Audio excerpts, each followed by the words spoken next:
53 বছর পর ঘুম ভেঙেছে সিরিয়ানদের। সোমবার সকাল যে এত সুন্দর হতে পারে তা ভুলে গিয়েছিল তারা। কারণ 5 দশকের বেশি সময় পর আসাদ পরিবার আর সিরিয়ার শাসন ক্ষমতায় নেই। তাই এমন সকাল অনেক সিরিয়ানের কাছে এবারই প্রথম। শুধু সিরিয়ানরাই নয়, আসাদ পরিবারের বাইরে সিরিয়াকে কল্পনা করেননি আঞ্চলিক নেতারাও। এখন সেই বাস্তবতাই সবার চোখের সামনে, যেখানে গল্প আছে দিন বদলের গল্প। আরো জানাচ্ছেন আহমদুল্লাহ শিকদার। আক্ষরিক অর্থেই কয়েক ঘন্টার ব্যবধানে পতন ঘটেছে বাশার আল আসাদের সাম্রাজ্যের।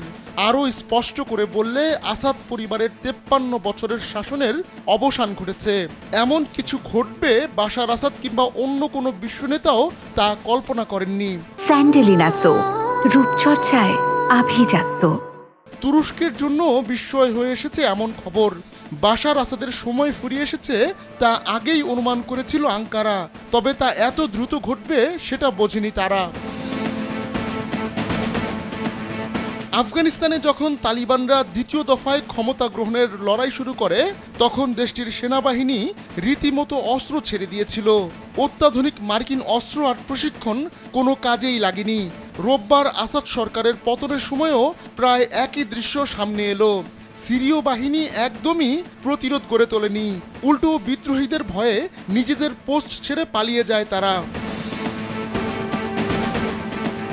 গেল মাসে তুরস্কের আশকারা পেয়ে সীমিত পরিসরে অভিযান শুরু করে বিরোধী ঘেঁষা গ্রুপগুলো।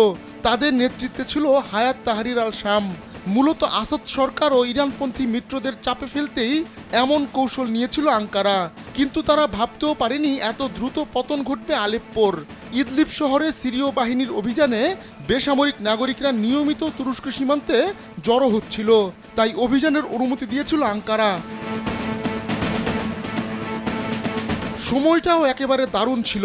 ইউক্রেন নিয়ে পুরোপুরি মগ্ন রাশিয়া, আর ইসরায়েলের উপর নিজেদের ফোকাস রয়েছে লেবানন ও ইরানের। আবার আমেরিকায় এসেছে নতুন প্রশাসন। সব মিলিয়ে এই সময়ে সীমিত অভিযানের অনুমতি দিয়ে কৌশলগতভাবে গুরুত্বপূর্ণ তাল রিফাত নিজেদের নিয়ন্ত্রণে রাখতে চাইছিল তুরস্ক। কিন্তু সেই অগুরুত্বপূর্ণ অভিযান এমন রূপ নেয় যে তাতেই পতন ঘটে বাশার আসাদের।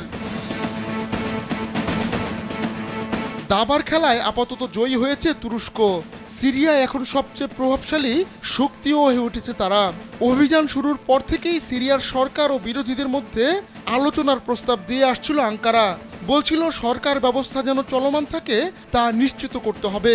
তাই দামেস্ক বিজয়ের পর হায়াত তাহরির আল শামের নেতা আহমেদ আল সারা, যিনি আবু মোহাম্মদ আল জোলানি নামেই বেশি পরিচিত, তিনিও সরকার ব্যবস্থা অক্ষত রেখেছেন। আহমদুল্লাহ শিকদার, কালবেলা।